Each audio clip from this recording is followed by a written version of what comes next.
Assalamualaikum warahmatullahi wabarakatuh. Pada kesempatan kali ini, kelompok kami, kelompok Cukurupuk, yang dianggotai oleh saya sendiri, itu Bagus Muhammad Zaini Arsy dengan NIM 1030524024. Saya Ida Sri Rahayu dengan NIM 103052400069. Pada kesempatan kali ini, kami akan mempresentasikan aplikasi yang telah kami buat yang bernama Aplikasi Manajemen Stok Bahan Makanan untuk Rumah Tangga. Oke, jadi latar belakang kami mengambil membuat aplikasi pengelolaan stok bahan makanan di sini karena pengelolaan stok bahan makanan sering menimbulkan pemborosan karena kurangnya pemantauan mengenai stok dan tanggal kadaluarsa. Nah, untuk itu aplikasi ini hadir sebagai solusi untuk memudahkan pengguna untuk melihat stok bahan, mencatat stok baru, memperbarui informasi bahan, mencari bahan, mengurutkan daftar bahan serta menghapus bahan yang tidak diperlukan. Dengan demikian, pengelolaan stok menjadi lebih efisien dan pemborosan dapat dikurangi. Untuk fitur yang pertama pada aplikasi kami dan fitur yang penting fitur utama dari program kami ialah fitur daftar bahan. Nah, fitur ini sendiri berfungsi untuk menampilkan daftar lengkap bahan makanan yang telah diinputkan, tersedia beserta jumlah dan tanggal kadaluarsanya, sehingga pengguna dapat memantau kondisi stok secara mudah dan cepat. Berikut adalah tampilan dari codingan yang kami buat untuk fitur ini. Nah, untuk tampilannya akan kami tunjukkan pada saat demo nanti. Bisa dilihat bahwa di sini kami hanya menggunakan eh, function-function sederhana. Di sini kami menggunakan clear untuk membersihkan tampilan pada CMD nantinya agar terlihat lebih bersih. Reader Buvio ini merupakan bentuk inputan yang akan memudahkan nantinya. Kemudian ada fitur mencatat bahan makanan baru. Kami membuat fitur tersebut agar pengguna dapat memasukkan data makanan baru dalam sistem termasuk jumlah kadaluarsa, jumlah stok, tanggal kadaluarsa agar stok selalu terupdate dan tercatat dengan rapi.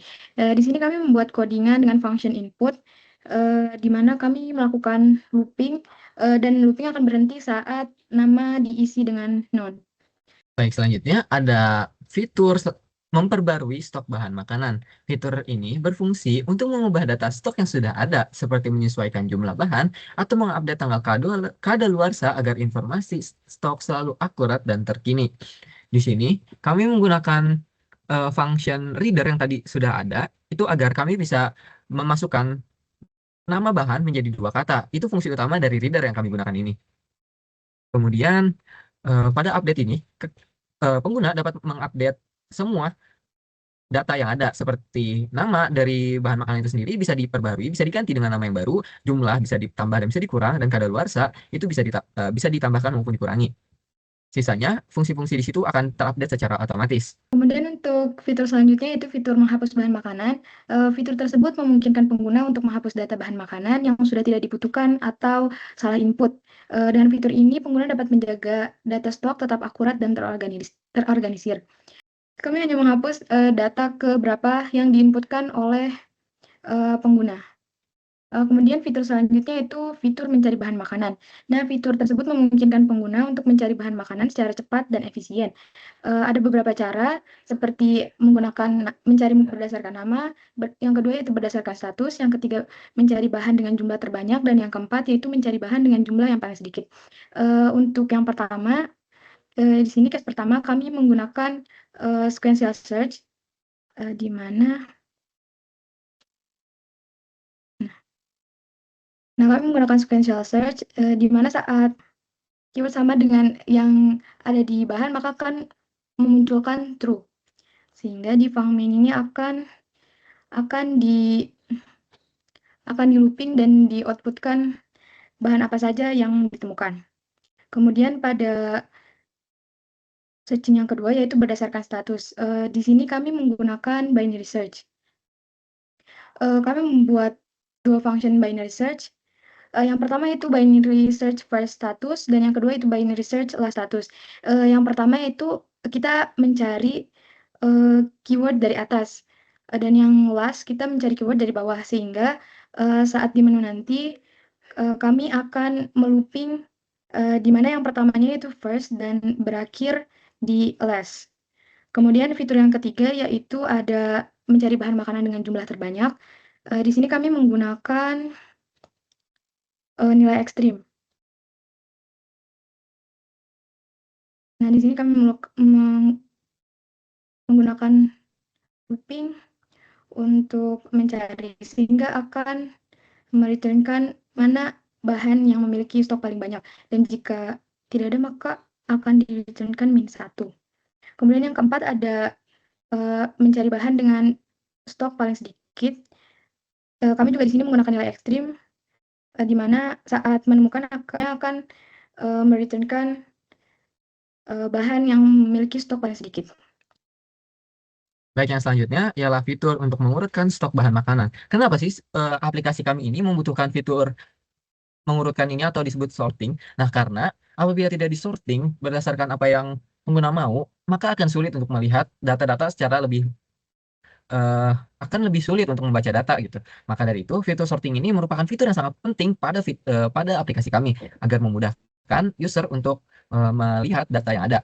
Fitur sorting sendiri memiliki beberapa case. Nah, case-case yang ada pada sorting itu seperti mengurutkan dari huruf A ke huruf Z, kemudian juga yang terbalik dari Z ke A, kemudian ada yang terbanyak, terus dari paling sedikit, dari paling lama kadaluarsanya, dan yang paling dekat kadaluarsanya. Saya akan menjelaskan untuk sorting-sorting ini. Nah, sorting ini menggunakan sistem untuk sorting dari A ke Z, dari Z ke A terbanyak dan paling sedikit itu menggunakan selection sorting. Nah, kemudian yang kedua sisanya yang paling lama dan paling dekat dalam fitur kadaluarsa itu kami menggunakan insertion sorting. Di sini fiturnya sangat sederhana, tidak terlalu rumit. Di sini fungsi utamanya hanya agar pengguna dapat melihat data-data dengan lebih mudah. Bisa dilihat pada slide-slide berikut bahwa codingannya tidak terlalu panjang. Untuk case sorting A ke Z, seperti yang bisa dilihat, ini hanya menggunakan perbandingan dari huruf menggunakan fitur kurang dari yang dalam Go itu bisa membandingkan huruf menggunakan string to lower agar tidak menjadi case sensitif. Jadi apabila dimasukkan huruf kecil, huruf besar itu tidak akan berpengaruh. Next. Sama seperti sebelumnya, ini adalah untuk yang kebalikan dari yang tadi, dan yang di bawah, yang case 3 merupakan sorting untuk dari jumlah yang paling banyak. Tidak terlalu banyak perubahan. Selanjutnya, ini juga sama, namun di sini kita menggunakan insertion sorting. Nah, lebih agak berbeda, namun tetap mudah dan sederhana. Selanjutnya,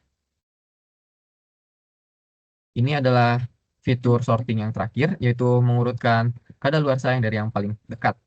Oke. Bisa lihat, di sini adalah menu utama dari aplikasi yang kami buat. Di sini, pada menu ini terdapat eh, menu-menu seperti info, input, update, cari, sorting, delete, dan keluar. Nah, untuk fitur info ini adalah apabila kita ingin melihat data-data yang telah dimasukkan. Nah, ini adalah tampilan info. Seperti bisa dilihat ada wortel dengan jumlahnya dan kapan kadaluarsanya dan status dari kadaluarsanya apakah aman, segera kadaluarsa, atau akan kadaluarsa. Nah, selanjutnya fitur input. Pengguna dapat memasukkan bahan. Yang pertama adalah dengan memasukkan nama bahannya. Misalkan kita memasukkan bayam. Nah, selanjutnya kita akan diminta untuk memasukkan jumlah dan kapan kadaluarsa dari bayam ini. Misalkan kita masukkan 6 dan kadaluarsa yang kita masukkan adalah berapa hari dari saat kita memasukkan bahan ini. Misalkan saya masukkan 7, berarti kadaluarsa akan terjadi dalam 7 hari. Bayam ini akan kadaluarsa dalam 7 hari. Nah, apabila sudah memasukkan semua yang dimau, maka tinggal memasukkan kata non dan kita akan langsung keluar dari input. Bisa kita lihat di sini bahwa bayam sudah masuk berjumlah 6 dan kadaluarsanya adalah 7 hari dari yang saya masukkan tadi dari tanggal sekarang. Begitu fitur dari input. Kemudian dari update, di sini kita dapat melihat data-data yang tadi dan data keberapa yang ingin kita update. Misalkan saya ingin mengupdate nomor 5, ikan tuna. Nah, di sini kita dapat mengganti namanya ataupun dengan nama yang sama. Seperti ikan tuna, kita menggunakan nama yang sama dan kita hanya menambahkan jumlahnya dari 2 menjadi 5. Jumlahnya menjadi 5 dan kadaluarsanya kita buat jauh. Nah, kalau kita ingin mengedit lagi, tinggal pencet Y dan apabila tidak, tekan N. Maka akan langsung terupdate di sini. Selanjutnya ada fitur dari cari. Nah, dalam fitur cari ini kita diberikan beberapa opsi. Kita apakah ingin mencari berdasarkan nama, cari berdasarkan status, atau cari bahan dengan jumlah terbanyak, atau cari dengan bahan dengan jumlah paling sedikit. Kita contohkan dengan mencari berdasarkan nama. Nah, misalkan kita ingin mencari ikan. Ikan apa saja yang ada dalam dalam misalkan kita ingin mencari bahan yang ada yang berdasarkan nama ikan. Nah, maka akan langsung muncul di sini ikan salmon, ikan tuna, ikan lele, dan ikan mujair. Di sini ini ada Eh, Jika ingin mencari lagi, tekan Y dan tidak tekan N. Kita coba dengan Y. Nah, di sini coba kita cari nilai ekstrim dari yang paling banyak. Akan langsung muncul bahan yang paling banyak, yaitu telur dengan jumlah 12 pieces.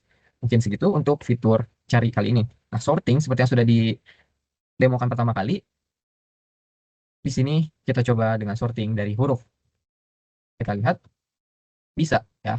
Selanjutnya ialah fitur delete. Misalkan saya ingin mendelete wortel, maka tinggal ketik angka 14, maka wortel akan hilang. Itu merupakan fungsi-fungsi yang ada. Jika ingin keluar, tekan 7, langsung keluar. Baik, sekian dari presentasi kelompok kami. Kami mengucapkan terima kasih banyak telah menyimak video kami.